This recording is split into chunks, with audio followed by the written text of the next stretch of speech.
Hey, Cypher here. Just went shooting, and while I had the guns out, I thought I would tell you guys about something that really bugs me about Hollywood, guns, and history.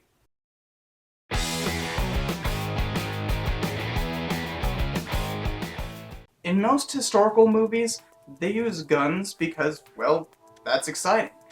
The problem is, guns are a very easy way of dating the film. You see, you can always tell what the gun is, and from that, tell what year it was invented. The problem lies in the fact that that date often ends up being much later than what the film is supposed to be depicting. One of the most common problems is this thing, the Colt Peacemaker. It was invented in 1873, and a lot of films try to depict something earlier than that. They'll say it's 1868, and then they're carrying around one of these. What? If you want a Colt from 1868, then you're going to need an 1860 Colt. Of course, the problem with the 1860 Colt is that it's a cap and ball gun, which means that while you're reloading it, you have to shove powder in there, then a ball, then you have to take this little rod, ram it down, do that for every single cylinder, then pop on a cap here, and then you're able to fire. That's a lot of work just to be able to shoot a gun. As opposed to this thing where you just pop open the hatch, put it at half-cock, and just shove in your rounds, and that's all you have to do. That changes the dynamic of a gunfight, doesn't it?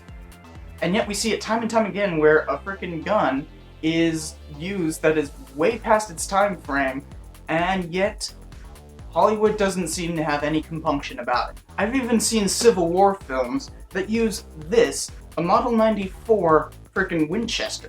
This is a Model 94, as in 1894. The Civil War ended in the 1860s. You're 30 years off, Hollywood. If you want a lever-action rifle in the Civil War, you're gonna need something else. That something else is a Spencer carbine, except for this changes the dynamic of a gunfight again, because instead of just having that smooth action that I just showed you, these, you have to go like this, and then cock it.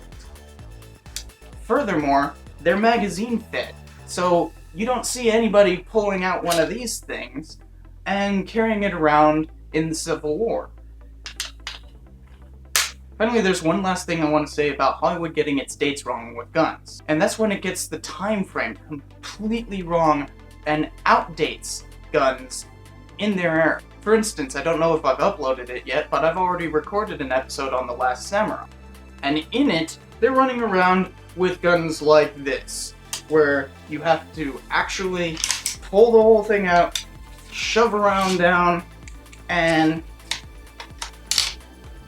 cock it and fire it. This was totally out of date by that point in time.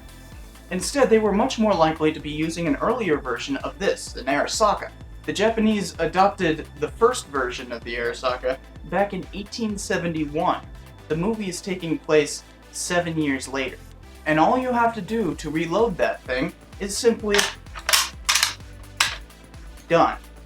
It's not very difficult, but it changes the entire dynamic of the movie. So, in summary, this does not equal this. This does not equal this. And this does not equal this. If you're going to set a date in your movie, then at least get the dates of the guns right, because we can very easily tell what they are. Now there's one more thing that Hollywood gets wrong that I just need to point out because it is a huge safety problem. You've seen it in any number of films where they take out the magazine and somehow it's safe simply because the magazine isn't in there. Now that works for open bolt systems, but nothing that they ever do that on is an open bolt system. Instead, it's always a gun like this. The problem with using a gun like this is exactly this. You saw that? There was a round in the chamber, which means if I had had it off of safe and pulled the trigger, it would have gone off. Ejecting the magazine is not the way to make it safe. The way to make it safe is to eliminate any rounds from the system. It should look like that in there. Also, depending on the year, you might not be able to have double action where you can just pull the trigger and it goes off. Oftentimes, you actually have to have single action, which means that you have to cock it every single shot. There's even single action semi-automatic, like the Colt 1911. You've seen this in any number of movies. But notice, the hammer's down, I can't pull the trigger, it ain't going to go off. In order to make this thing ready to fire, you have to cock it. There's no other way to shoot it. And when you get done with a magazine, it does this. See how it locks back? How does Hollywood get all of this wrong? How is it so hard to learn how to operate these things? They're simple mechanisms. I think it's much more difficult to type on a keyboard than to learn how to use a gun. Oh, and one more thing. This is a 6-shooter, yeah, but most people didn't carry it around with 6 rounds. Normally, they'd load it so that they would have an empty chamber with the hammer, so that if they hit the hammer, it wouldn't go off in their pocket. In fact, there's an old tradition in which people would put a greenback, like a dollar bill, in an empty chamber. That way, they'd have money just in case, since the chamber was just sitting there empty anyways. Or, if they got shot and killed, there'd at least be money for the funeral. But that whole 5-round thing doesn't apply to things like the Model 1860 or 1848 Dragoon.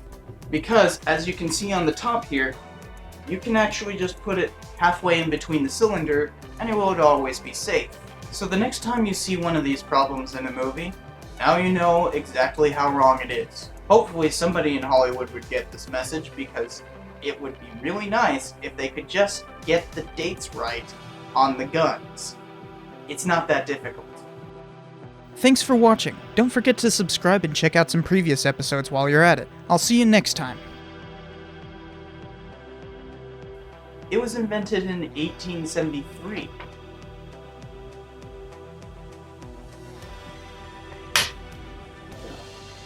So, in summary,